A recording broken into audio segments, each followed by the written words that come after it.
Carlton K. Mack was born in the village of Guangdong in China on July 30th, 1911. He landed in Trinidad in 1932 at the age of 21 after a 42-day journey from Hong Kong. At 13, he had left Guangdong to work in Hong Kong with the Alum family, distant relatives who also owned business in Trinidad. In his 7 years there, he took night classes in English at the YMCA, which proved invaluable when he moved to Trinidad. His first job in Trinidad was as a grocery attendant at the Alum's Quang Hing Company at 31 Charlotte Street, Port of Spain, working for up to $25 a month. Within 2 years, the Alums offered him the job of manager with a 1/9 share of a dry goods store purchased at 100 High Street, San Fernando, which marked the birth of J.T. Alum and Company Limited, incorporated in 1943. That was a good year for him in business and in love. He married Elaine Assing and was appointed managing director of J.T. Alum and Company. One of his first decisions was to open a branch of J.T. Alum's in Couva. In 1955, with the business growing and his family expanding, Carlton Mack risked everything, agreeing to a stringent 10-year payment arrangement to buy J.T. Alum and Company from the Alums. In 1961, on the eve of independence and with 4 years of loan payments left, Carlton Mack assumed chairmanship of J.T. Alum and Company. He then struck out into the property market, scouting for low-cost land with high commercial potential. In 1961, he purchased lands at Cross Crossing and Marabella, scoffed at by many as swampland. He also painstakingly negotiated the purchase of several private plots of land connecting High Street and St. James Street in San Fernando, recognizing their commercial potential. The critics were silenced when Alum Shopping Centre opened in Marabella as South Trinidad's first mini-mall. This was followed in 1964 by Carlton Centre, then the country's largest shopping mall, and Cross Crossing Shopping Centre in 1976. New branches of Alum's supermarket opened in each property.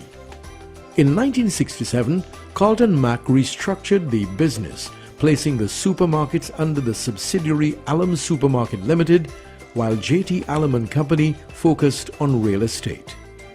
In 1978, he entered a 10-year arrangement with the McEnany Alstons Group for the sale of Alum Supermarket Limited. On December 1, 1988, at the age of 77, Carlton Mack returned to the supermarket business under the name JTA Supermarkets.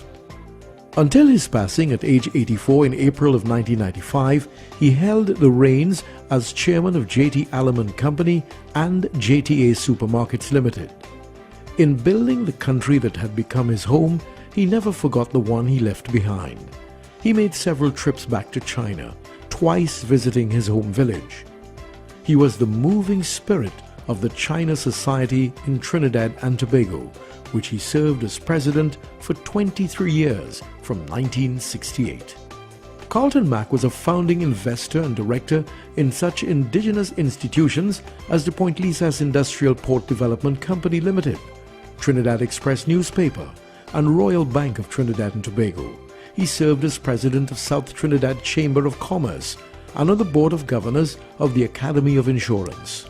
He supported the Red Cross, Family Planning Association, YMCA, and the Scout Movement, and received many honors for his contribution to national development, including the Hummingbird Medal Gold 1975 and Scarlet Ibis Medal 1971.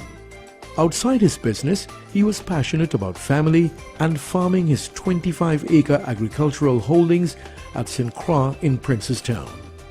His 4 children, Carl, Carol, Carlisle, and Cyril, 5 grandchildren and great-grandchildren, continue to run the business while keeping faith with his ideals. Today's generation of Macks are preparing for the 2015 launch of C3 Center, a shopping and entertainment complex in Corinth, San Fernando, which will stand as a tribute to the enduring legacy of Carlton Mack, entrepreneur, nation builder, and man of grace.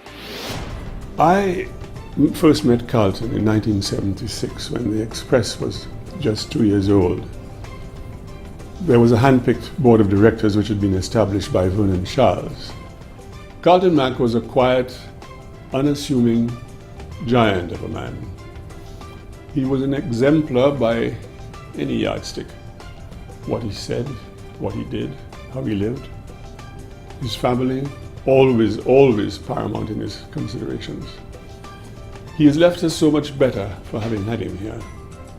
And I'm sure that had he been here with all his modesty, he would have been very proud of the honor extended to him this evening. So on his behalf, and on behalf of his closely knit and loving family, thank you. The Trinidad and Tobago Chamber of Industry and Commerce is indeed honored to induct Mr. Carlton K. Mack into the Business Hall of Fame.